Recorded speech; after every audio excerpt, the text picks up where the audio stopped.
Pukul 13 waktu Indonesia Barat. Radio Republik Indonesia Palembang dengan Warta Berita.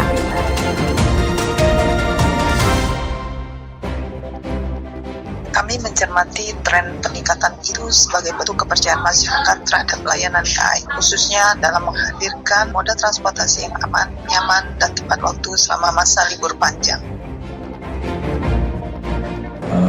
Ketika kita ketinggalan 1-0 babak pertama dan juga babak kedua, jadi kita memberikan motivasi kepada anak-anak bahwa sebenarnya kita bisa, tapi jangan kehilangan fokus saja. Akhirnya babak kedua kita bisa berhenti ke ketinggalan, tapi waktu habis dan kita tidak dapat.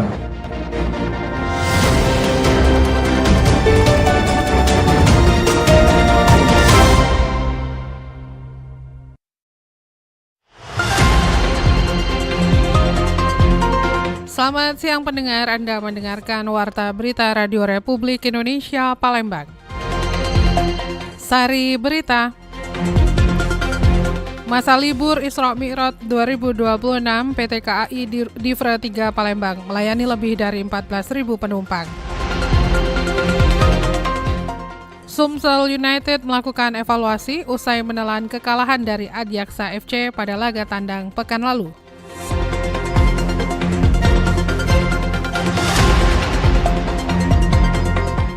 Inilah Warta Berita selengkapnya edisi Selasa 20 Januari 2026.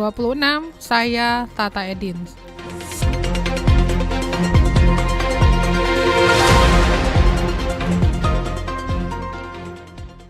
Pendengar, PT KAI Divra 3 Palembang melayani lebih dari 14.000 penumpang pada masa libur Isra Mi'raj 2026.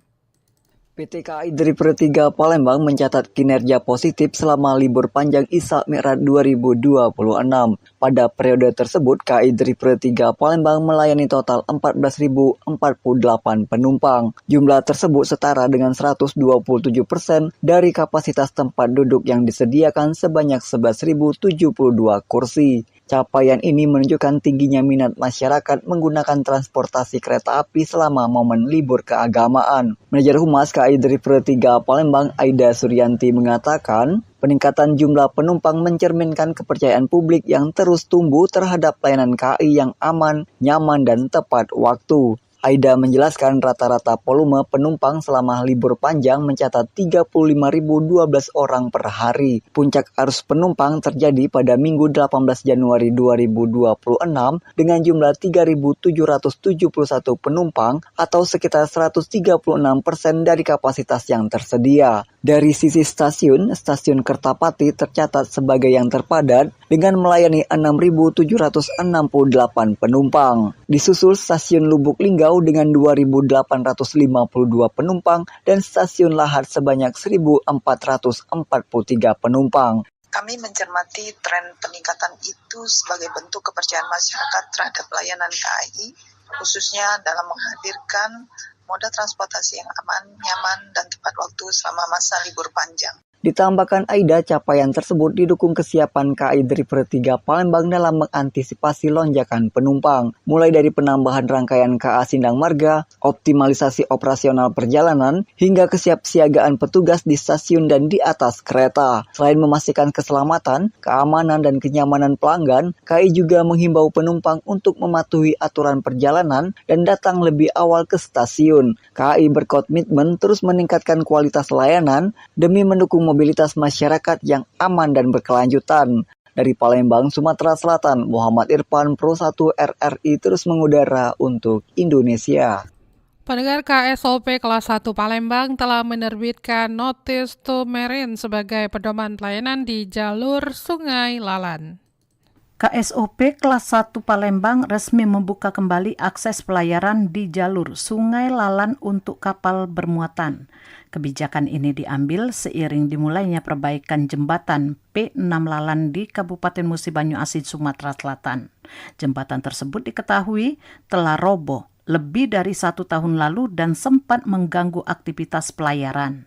Sebelumnya, jalur Sungai Lalan sempat ditutup oleh warga Pada bulan Desember tahun 2025 penutupan ini dilakukan karena alasan keselamatan mengingat kondisi jembatan yang rusak. Akibatnya, aktivitas pengangkutan batu bara dan CPO melalui jalur sungai tersebut berhenti. Kini KSOP kelas 1 Palembang telah menerbitkan Notice to Marine sebagai pedoman operasional pelayaran. Pemberitahuan ini disebarkan kepada perusahaan angkutan batubara atau CPO agar pelayaran dapat kembali berjalan dengan tertib dan aman. Dengan adanya panduan resmi tersebut, kapal bermuatan dapat kembali melintas sesuai aturan yang ditetapkan. Kepala KSOP kelas 1 Palembang, Laksamana Pratama TNI, Indram Pase, mengatakan pembukaan akses dilakukan dengan pengaturan yang ketat. Selama proses perbaikan jembatan berlangsung, kapal bermuatan hanya diizinkan melintas pada pukul 6 hingga 18 waktu Indonesia bagian Barat. Aturan ini diterapkan demi menjaga keselamatan pelayaran dan pekerjaan perbaikan jembatan. Untuk membuka kembali alur pelayaran di bawah jembatan Sungai Penam, Lalan. Nah, pembukaan ini akan kami buat dalam bentuk Notice to Marine. Notice to Marine ini adalah suatu pemberitahuan kepada nakoda kapal, operator kapal, dan perusahaan pelayaran untuk sekiranya dapat kembali melewati kapal, melewati alur Sungai Lalan dan dapat melintas di jembatan Penam dengan meskipun dalam kegiatan revitalisasi pembangunan jembatan tersebut. Nah, oleh sebab itu kegiatan tersebut tetap pada jalurnya, yaitu pada siang hari dimulai pukul 06 sampai dengan pukul 18. Kemudian kapal-kapal tersebut sudah harus memiliki surat persetujuan berlayar. Pembukaan kembali jalur Sungai Lalan juga telah dikoordinasikan dengan pemerintah Provinsi Sumatera Selatan serta instansi terkait lainnya. KSOP berharap kebijakan ini dapat mendukung kelancaran distribusi barang tanpa mengabaikan faktor keselamatan. Dengan pengawasan bersama, aktivitas pelayaran di Sungai Lalan diharapkan berjalan aman dan lancar. Lamsihar Siltonga melaporkan. Anda masih bersama Warta Berita RRI Palembang.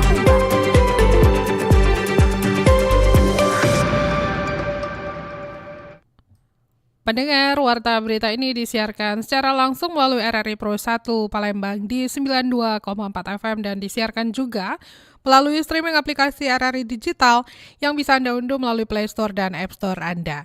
Kami lanjutkan kembali ke berita lainnya. Badan Penanggulangan Bencana Daerah BPBD menyebutkan banjir yang melanda Kabupaten Ogan Komering Ilir Oki terus meluas dan kini merendam 6 kecamatan. Kepala Bidang Penanganan Darurat BPBD Sumsel Sudirman mengatakan 6 kecamatan terdampak banjir tersebut meliputi Air Sugihan, Lempuing, Lempuing Jaya, Mesuji, Kayu Agung, dan Pedamaran. Khusus di Kecamatan Kayu Agung, banjir terjadi di Kelurahan Jua-Jua dan Kedaton. Sedangkan di Kecamatan Pedamaran, banjir merendam 6 desa yakni Menang Raya, Cinta Jaya, Pedamaran 2, Pedamaran 3, Pedamaran 4, dan Pedamaran 5.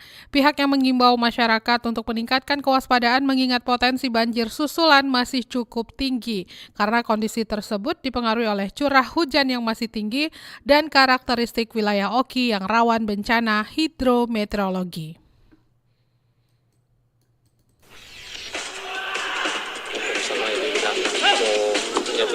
Olahraga atletik Sumatera Selatan berharap pemusatan latihan nggak usah mulu-mulu kan, karena dilihat dari persiapan sekarang JFC tidak akan terpengaruh terkait dengan pemain sudah memahami kesabaran masing-masing.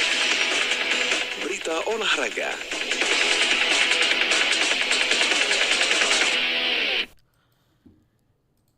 Sumsel United melakukan evaluasi usai menelan kekalahan dari Ajax FC pada laga tandang pekan lalu. Fokus dan konsentrasi menjadi dua faktor penting yang harus dibenahi sebelum partai derby melawan Sriwijaya FC akhir pekan nanti. Pelatih kepala Sumsel United Neil Maizar mengungkapkan kekalahan di kandang Ajax FC Banten di laga pekan ke-16 kompetisi Pegadaian Championship 2025-2026 menjadi pelajaran berharga untuk tim asuhannya. Dia memastikan akan melakukan evaluasi menyeluruh terhadap kinerja anak didiknya. Pada pertandingan yang berlangsung Sabtu pekan lalu di Banten International Stadium Serang, Laskar Juaro harus mengakui ketangguhan tim berjuluk The Prosecutor itu setelah ditaklukkan dengan skor akhir 2-1. Mantan juru taktik Dewa United itu mengungkapkan masalah fokus dan konsentrasi pemain menjadi pekerjaan rumah yang harus dibenahi dan diselesaikan. Sebelum pertandingan derby Sumatera Selatan menghadapi Sriwijaya FC di laga pekan ke-17 Sabtu nanti. Ketika kita ketinggalan 1-0 babak pertama dan juga babak kedua, jadi kita memberikan motivasi kepada anak-anak bahwa sebenarnya kita bisa, tapi jangan kehilangan fokus saja. Akhirnya babak kedua kita bisa berhenti ketinggalan, tapi waktu habis dan kita tidak dapat menyamakan kedudukan. Secara taktikal bagus, cuma sekali lagi anak-anak kehilangan fokus. Gol pertama terlalu cepat, kehilangan penjagaan. Gol kedua heading juga kehilangan penjagaan. Jadi ini harus kita perbaiki. Mudah-mudahan ke depan ketika besok melawan Sriwijaya FC kita bisa memperbaiki semua yang salah. Selain menjadi biang kekalahan yang menyebabkan kroposnya lini pertahanan, menurunnya fokus dan koordinasi antar pemain juga berdampak pada performa tim secara menyeluruh, termasuk ketajaman di lini depan. Berdasarkan statistik pertandingan, dari 8 total tembakan, hanya 3 tembakan yang tepat sasaran dan hanya 1 yang menjadi gol. Riana Pridani melaporkan. Pengurus Provinsi Nasional Paralympic Komite Indonesia (NPCI) Sumatera Selatan mulai menjalankan program pembinaan jangka panjang untuk memaksimalkan potensi atlet berprestasi menuju Pekan Paralimpiade Nasional atau Peparnas 2028. NPCI Sumatera Selatan mulai menjalankan program pembinaan jangka panjang untuk memaksimalkan potensi atlet berprestasi. Langkah ini menjadi bagian dari persiapan awal menghadapi Pekan Paralimpiade Nasional atau Peparnas 2028.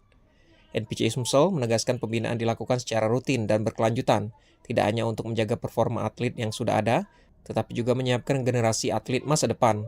Program ini dirancang agar prestasi Sumsel tetap terjaga dalam jangka panjang.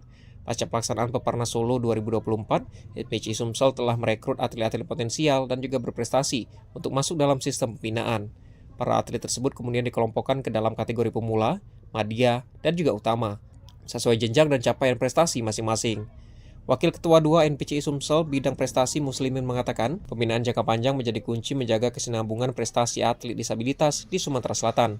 Seluruh atlet akan dipersiapkan melalui program yang terarah dan juga berkesinambungan menuju Peparnas 2028. Pasti ya, kita melakukan pembinaan itu secara rutin terus-menerus. Dari ajang Peparnas kemarin di Solo, itu semua atlet yang, karena kita ada pembinaan secara berkelanjutan. Ada atlet utama, madya, dan juga pemula. Jadi progres pembinaan itu dilakukan secara terus. Sebagai bagian dari program tersebut, para atlet akan mengikuti pemusatan latihan daerah yang disusun secara terprogram dan berkelanjutan, guna meningkatkan kemampuan teknik, fisik, serta mental bertanding. Dari Jakabaring, Heru Sikir dari Palembang terus mengudara untuk Indonesia.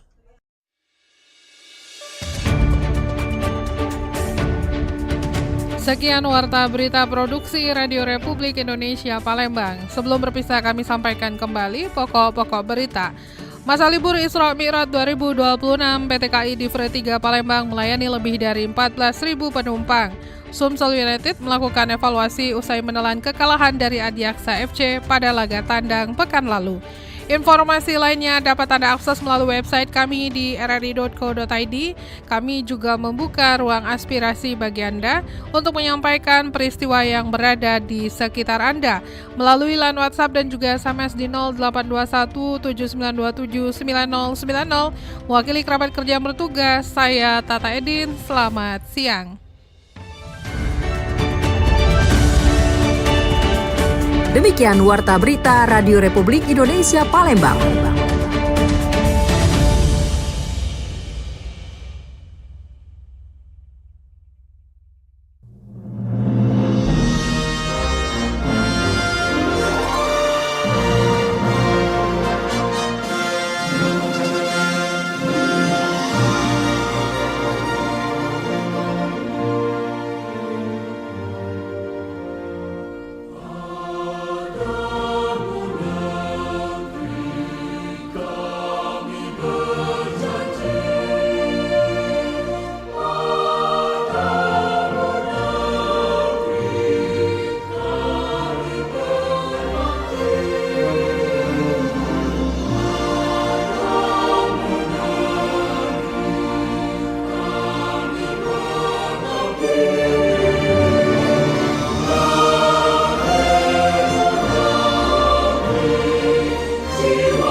pancarkan terang cahaya.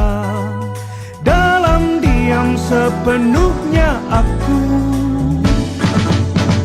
merayakan memilikimu, bersemara dekat dan penuh. Semoga